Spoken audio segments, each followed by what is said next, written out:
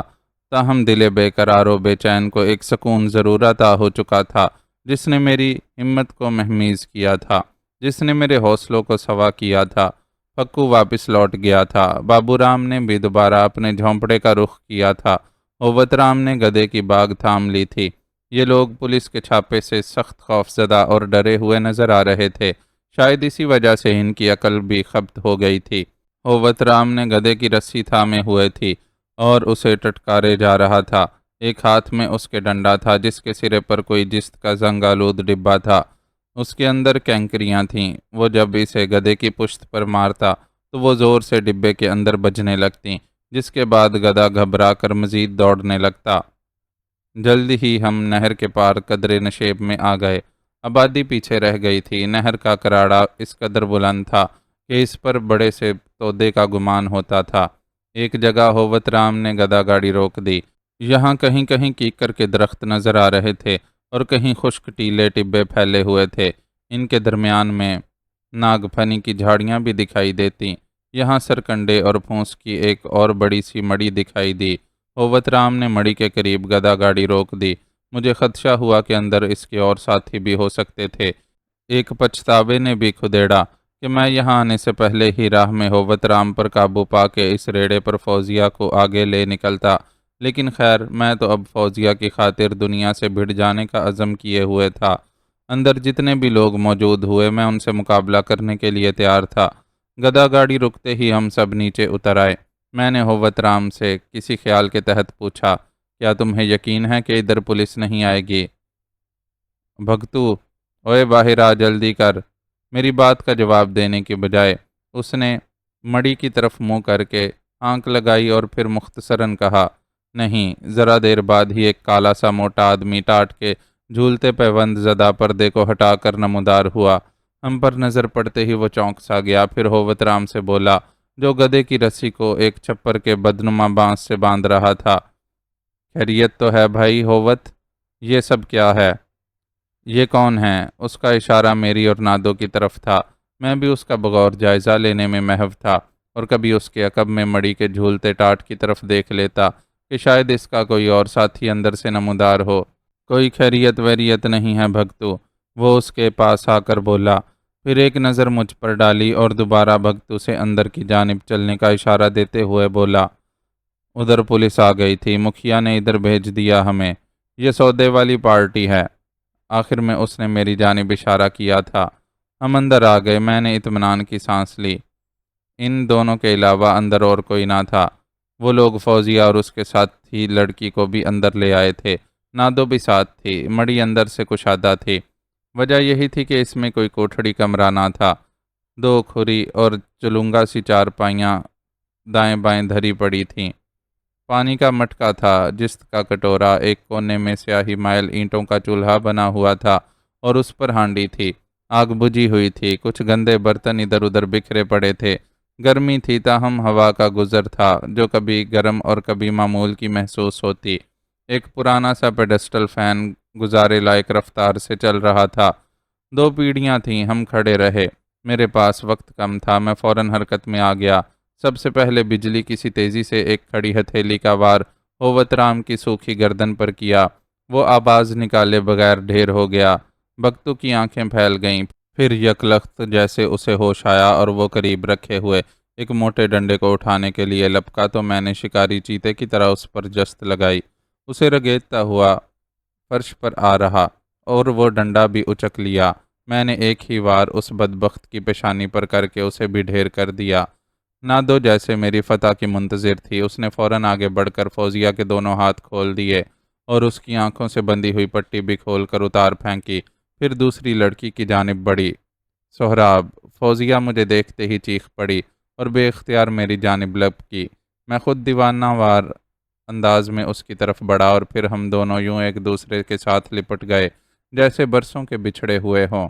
ہم نے ایک دوسرے کو اس طرح بھینچ لیا جیسے اب ساری زندگی اسی طرح بتا دینا چاہتے ہوں۔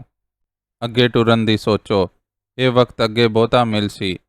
نادو نے ایک دم اپنے مخصوص پنجابی سرائکی لہجے میں ہم سے کہا۔ اب نہ جانے اس نے شرارتاً کہا تھا یا رواداری میں، بہرحال اس کی بات غلط نہ تھی۔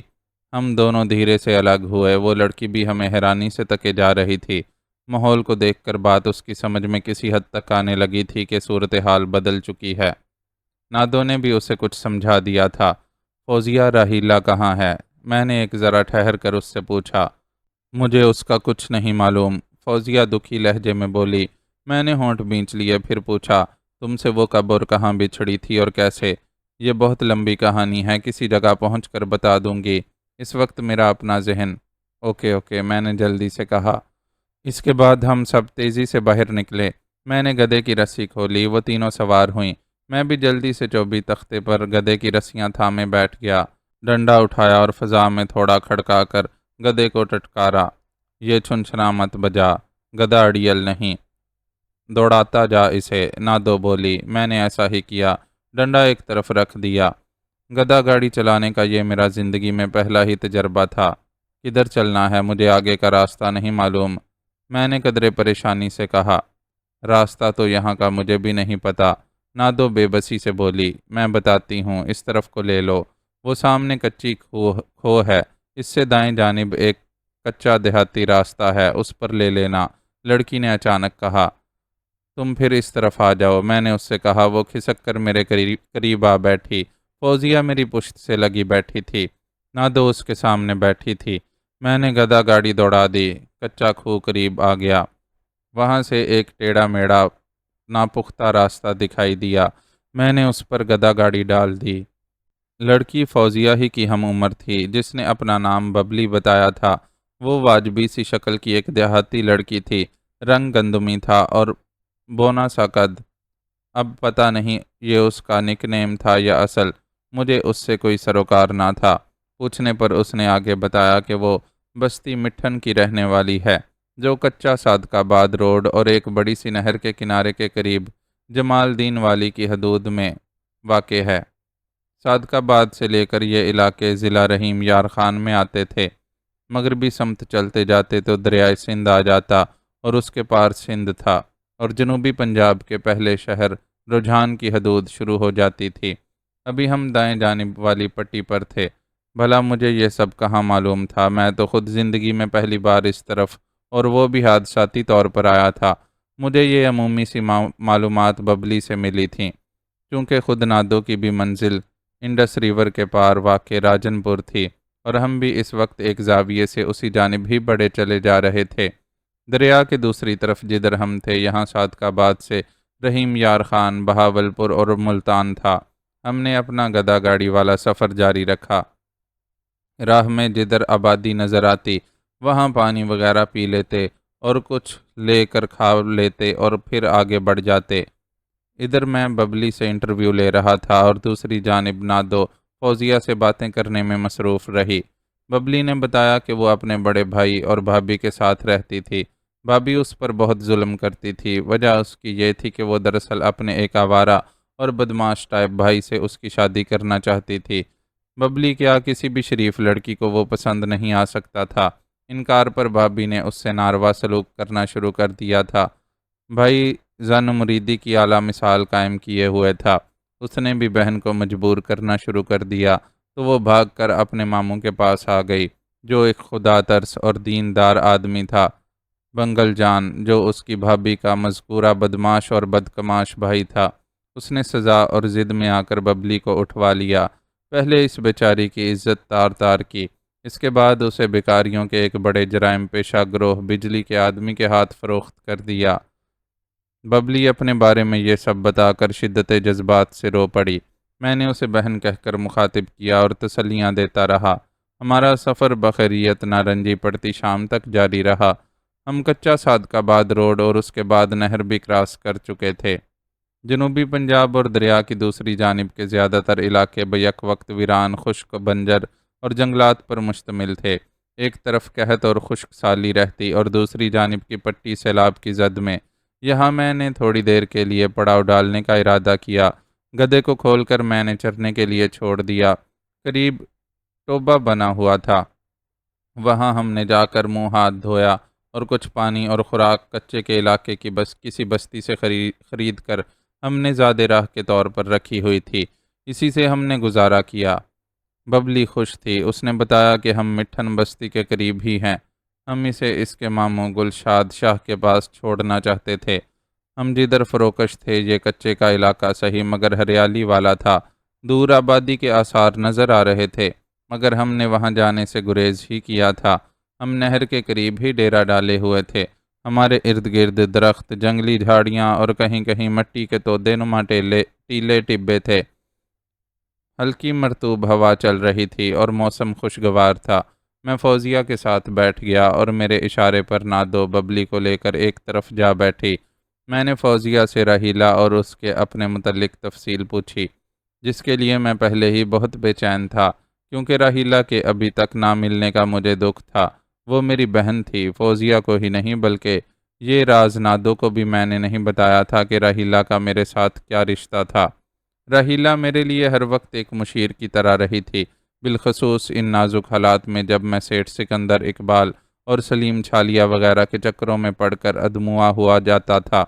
تو یہ راحیلہ ہی تھی کہ جس نے مجھے حوصلہ اور سنبھالا دیا تھا۔ بیچاری کو اگرچہ اپنا بھی دکھ تھا مگر میں بھی مجبور تھا۔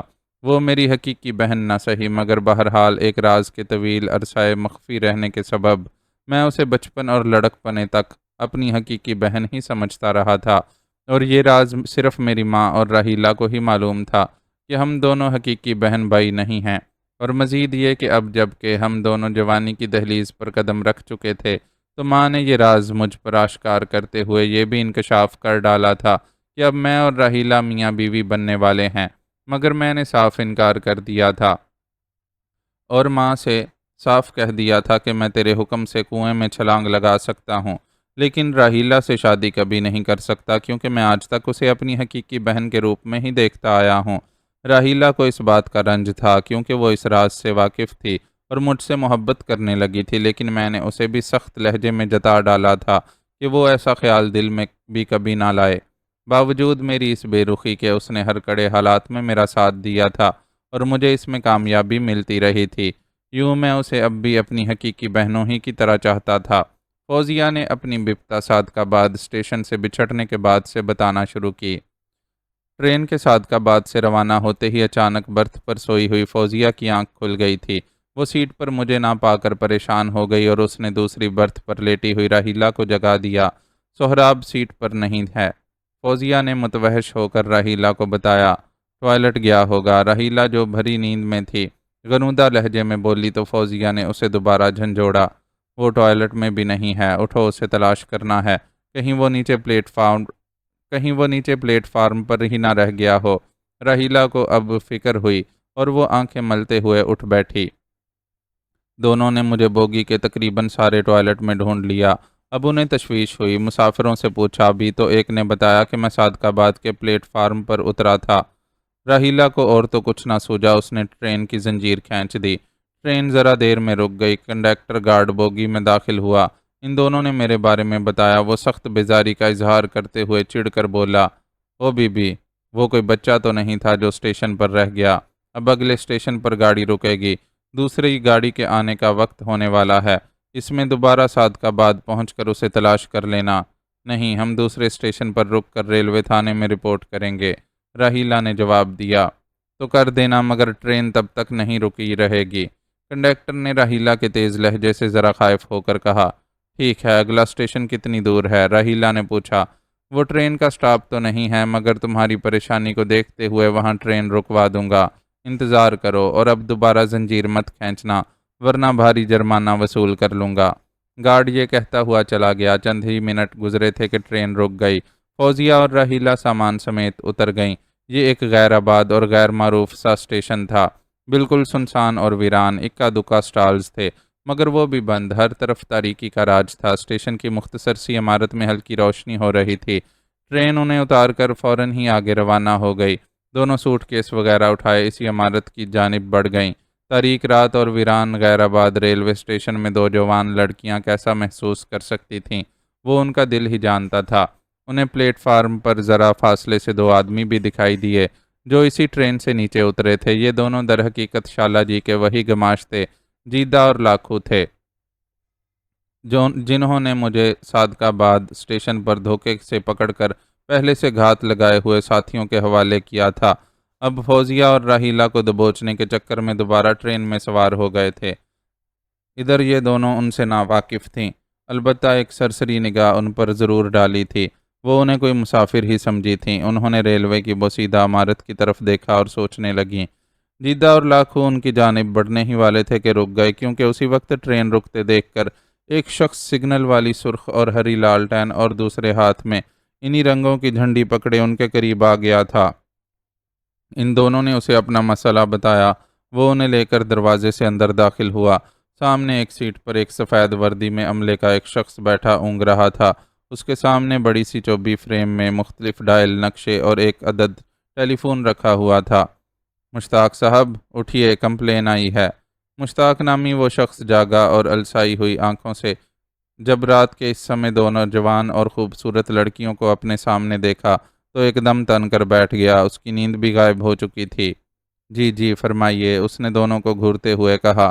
ہمیں رپورٹ لکھوانی تھی، ہمارا ایک ساتھی صادقاباد اسٹیشن پر رہ گیا ہے، راحیلہ نے کہا۔ بھائی صاحب آپ پلیز صادقاباد اسٹیشن فون کر کے سہراب نامی اس شخص کی تلاش کا حکم دیں، اور اگر وہ مل جاتا ہے تو ہمارے بارے میں بھی اسے بتا دیں کہ ہم یہاں موجود ہیں۔ عمر کتنی ہے تمہارے ساتھی کی؟ اس نے پوچھا۔ وہ نوجوان ہے جی، ہماری ہی عمر کا ہے، ہمارا عزیز ہے وہ، راحیلہ نے جواب میں بتایا۔ اچھا، مشتاق نامی اسٹیشن کلرک عجیب سے لہجے میں بولا۔ آپ سامنے بیٹھیے، میں دیکھتا ہوں۔ کہتے ہوئے اس نے دونوں کو سامنے ایک دیوار گیر لکڑی کی بینچ پر بیٹھنے کا اشارہ کیا۔ وہ دونوں خاموشی سے بیٹھ گئیں اور امید بھری نگاہوں سے کلرک کی طرف دیکھتی رہیں۔ اس نے اپنے سامنے رکھے فون سے صادقاباد ریلوے اسٹیشن میں انکوائری میں فون کیا اور ساری صورتحال بتائی۔ اس کے بعد اس نے ریسیور رکھا اور ان کی طرف دیکھ کر بولا، پریشان ہونے کی ضرورت نہیں، میں نے بتا دیا ہے، وہ پلیٹ فارم پر اعلان کر رہے ہیں کہ سہراب نامی شخص اگر پلیٹ فارم پر موجود ہے تو فوراً ریلوے انکوائری آفس کا رخ کرے۔ فوزیہ اور راحیلہ نے اس بھلے مانس آدمی کا شکریہ ادا کیا اور خاموشی سے بیٹھی رہیں۔ مشتاق ان سے پوچھنے لگا کہ وہ کہاں جا رہی تھی، ان کا ساتھی کون تھا وغیرہ۔ راحیلہ ہی اسے مناسب اور مختصر انداز میں جواب دیتی رہی۔ اس دوران میں کھڑکی سے پار نظر آنے والے نیم تاریک پلیٹ فارم پر راحیلہ کی نگاہ ان دونوں جیدے اور لاکھو پر پڑی۔ وہ بھی اندر ہی دیکھ رہے تھے، پھر آگے بڑھ گئے۔ راحیلہ نے پھر بھی ان کی طرف کوئی توجہ نہ دی۔ کافی دیر گزر گئی تو راحیلہ نے اسے دوبارہ فون کر کے پتہ کرنے کی درخواست کی۔ مشتاق نے دوبارہ فون کر کے معلوم کیا تو اقدا کھلا کے اعلان کے باوجود سہراب یا کسی بھی شخص نے صادقاباد ریلوے اسٹیشن کے انکوائری آفس سے رابطہ قائم نہیں کیا۔ اب کیا ہوگا؟ سہراب آخر کدھر چلا گیا؟ فوزیہ ایک دم پریشان اور ہراساں ہو کر بولی۔ خدا نخواستہ سہراب کے ساتھ کوئی حادثہ تو نہیں ہو گیا ہے؟ مارے تشویش کے فوزیہ بینچ پر سے اٹھ کھڑی ہوئی۔ حوصلہ رکھو، میں دیکھتی ہوں، اللہ خیر کرے گا۔ راحیلہ نے بھی اٹھ کر اسے تسلی دی اور مشتاق نامی اس بھلے مانس آدمی سے بھی پھر درخواست کی، بھائی صاحب آپ پلیز یہاں ریلوے پولیس سے ہمارا رابطہ کروا دیں، بڑی مہربانی ہوگی آپ کی، آپ نے اتنا تعاون کیا، تھوڑا اور تعاون کر دیں۔ تعاون کرنا تو ہمارا فرض ہے بی بی، آپ بالکل پریشان نہ ہوں۔ مشتاق خلیق لہجے میں بولا، مسئلہ یہ ہے کہ یہ ایک چھوٹا سا اسٹیشن ہے، پولیس تھانہ باہر ہے، آپ اسٹیشن کی عمارت سے سیدھی نکل جائیں اور دائیں جانب مڑ جائیں، سامنے ہی آپ کو تھانے کی پیلی عمارت دکھائی دے جائے گی۔ کیا وہاں تک آپ ہمارے ساتھ نہیں چل سکتے؟ فوزیہ نے ملتجی نگاہوں سے اس کی طرف دیکھتے ہوئے کہا، ضرور چلتا، لیکن میں یہاں پینل ڈیسک پر بالکل اکیلا ہوں، مجھے منٹ منٹ میں کالیں ریسیو کرنا ہوتی ہیں اور آتی جاتی ٹرینوں کے بارے میں ریکارڈ نوٹ کرانا ہوتا ہے۔ وہ جو آدمی جھنڈی والا، راحیلہ نے تجویز دی، اسے پلیز ہمارے ساتھ ذرا تھانے تک، وہ بھی اکیلا ہے، اس وقت ہم دونوں میں سے کوئی بھی اپنی ڈیوٹی ایک سیکنڈ کے لیے بھی چھوڑنے کا متحمل نہیں ہو سکتا۔ مشتاق بولا، پھر انہیں حوصلہ دیتے ہوئے بولا، آپ بالکل فکر نہ کریں اور بے دھڑک چلی جائیں، تھانہ زیادہ دور نہیں ہے۔ ناچار دونوں آفس سے باہر آ گئیں اور تاریک ویران پلیٹ فارم پر نیم مردہ قدموں سے چلنے لگیں۔ آپ دونوں شاید اپنے اس ساتھی کی وجہ سے پریشان ہیں جو صادقاباد اسٹیشن پر تھوڑی دیر کے لیے اترا تھا۔ اچانک ایک کھردری سی مردانہ آواز ان کی سماعتوں سے ٹکرائی اور وہ چونک کر پلٹیں۔ راحیلہ نے دیکھا یہ دونوں وہی مسافر تھے جو اسی ٹرین سے اترے تھے۔ نامساعد حالات اور پریشانی کے سبب وہ دونوں انہیں اپنا مددگار سمجھنے لگیں۔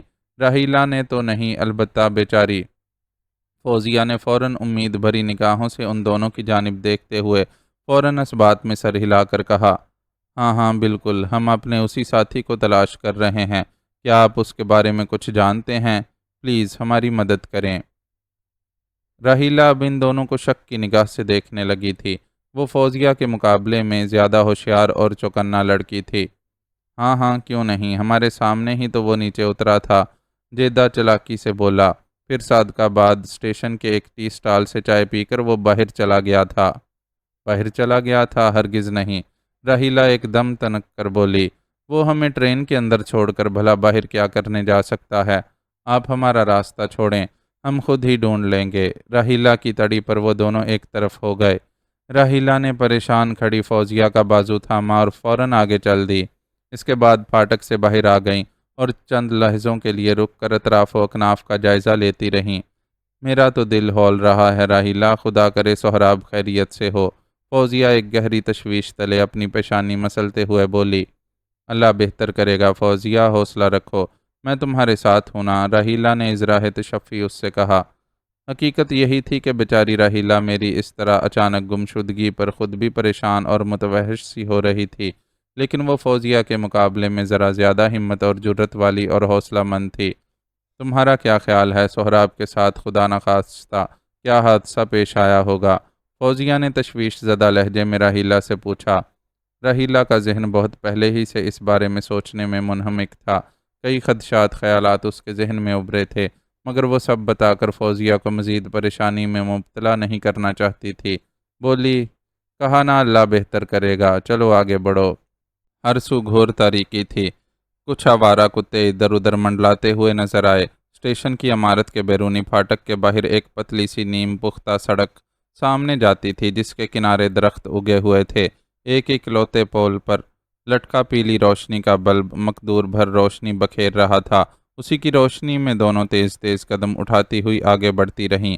ایک احتیاط کے پیش نظر راحیلہ نے مڑ کر دیکھا تو وہی دونوں مشکوک آدمی جیدہ اور لاکھو ان کے پیچھے پیچھے چلے آ رہے تھے۔ بھاگو فوزیہ، راحیلہ نے کہا اور دونوں نے دوڑ لگا دی۔ جیدہ اور لاکھو بھی ان کے تعاقب میں دوڑنے لگے۔ راحیلہ ان دونوں کو ایسے ہی بدماش سمجھی تھی جو عموماً رات میں جوان عورتوں اور لڑکیوں کے پیچھے لگ جاتے ہیں۔ بالآخر دائیں جانب گھومتی سڑک کے ساتھ وہ دونوں مڑ گئیں۔ سامنے ہی انہیں چند گام کے فاصلے پر ایک چھوٹی سی پیلی عمارت دکھائی دی، وہاں کچھ روشنی ہو رہی تھی۔ ان کی رفتار بڑھ گئی۔ پھاٹک پر ایک سادہ وردی والا شخص کرسی پر بیٹھا بیڑی پی رہا تھا۔ انہیں دیکھ کر وہ کھڑا ہو گیا۔ جیدہ اور لاکھو انہیں پولیس تھانے کے عمارت کے قریب دیکھ کر یکدم غائب ہو گئے تھے۔ شاید انہیں مزید کسی اور اچھے موقع کی امید تھی۔ کون ہو آپ؟ یہاں کیا کر رہی ہو؟ اس نے ان دونوں کا جائزہ لیتے ہوئے پوچھا۔ راحیلہ نے اسے اپنا مسئلہ بتایا تو وہ کچھ سوچ کر انہیں اندر لے گیا۔ مختصر سے کچے احاطے میں پرانے ماڈل کی پولیس جیپ کھڑی تھی اور دوسری طرف احاطے کی سال خوردہ دیوار کے بالکل پاس ایک پولیس موبائل بھی کھڑی تھی، مگر اس طرح کہ اس کے چاروں ٹائر فلیٹ تھے اور نہ جانے برسوں اسی طرح کھڑے رہنے کے سبب وہ کچی زمین میں دھنس گئے تھے۔ شیشے بھی اس کے ٹوٹے ہوئے نظر آ رہے تھے۔ وہ ایک بیکار گاڑی تھی۔ کچھ ٹوٹے پھوٹے فرنیچر کا ڈھیر بھی بکھرا دکھائی دیا۔ سادہ وردی والا انہیں لیے برآمدے کی سیڑھیاں چڑھتا ہوا ایک کمرے کے دروازے کے سامنے رکا، چک ہٹائی اور انہیں لیتا ہوا اندر داخل ہو گیا۔ سامنے ہی ایک میز کرسی موجود تھی۔ وردی میں بیٹھا شخص دونوں ٹانگیں میز پر دھرے کرسی کی پشت گاہ سے سر ٹکائے خراٹے لے رہا تھا۔ نظام صاحب، ایک کمپلین آئی ہے۔ وہ آدمی ہڑبڑا کر جاگا اور پھر دو نوجوان لڑکیوں کو دیکھ کر ایک دم سیدھا ہو کر بیٹھ گیا۔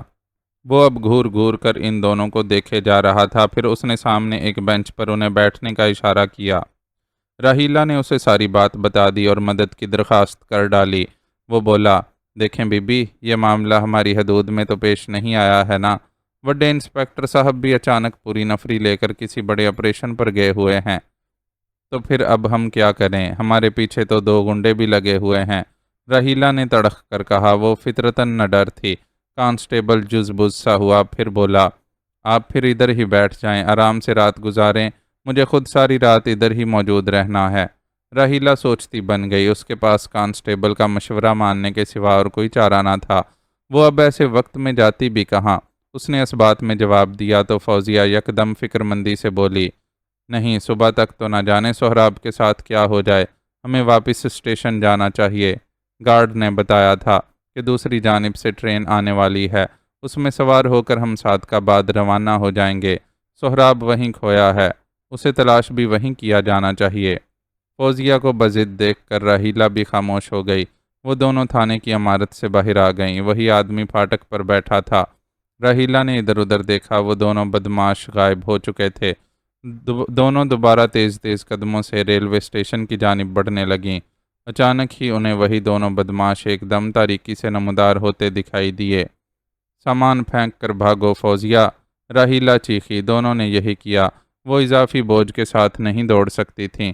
دونوں بدمعاش بھی اسی سمت پر ان کا راستہ روکے کھڑے تھے جس طرف تھانہ تھا، تاکہ یہ دونوں بھاگ کر دوبارہ تھانے کا رخ نہ کر سکیں۔ دونوں بھاگ اٹھیں، وہ بھی ان کے تعاقب میں لپکے۔ انہوں نے پتلی سی سڑک چھوڑ کر گھنے درختوں اور جھاڑیوں کی طرف رخ کیا، پھر اندھیرے اور تاریکی سے فائدہ اٹھاتی ہوئی وہ انہیں جل دے کر بہت آگے جا نکلی، یہاں تک کہ ایک آبادی دیکھ کر انہوں نے پناہ کے لیے مجبوراً ایک گھر کا دروازہ کھٹکھٹایا، مگر دستک کے لیے پہلا ہی ہاتھ مارا تھا کہ دروازہ خود ہی کھل گیا۔ معزز ناظرین و سامعین، لائک، کمنٹس اور شیئر ضرور کریں، شکریہ۔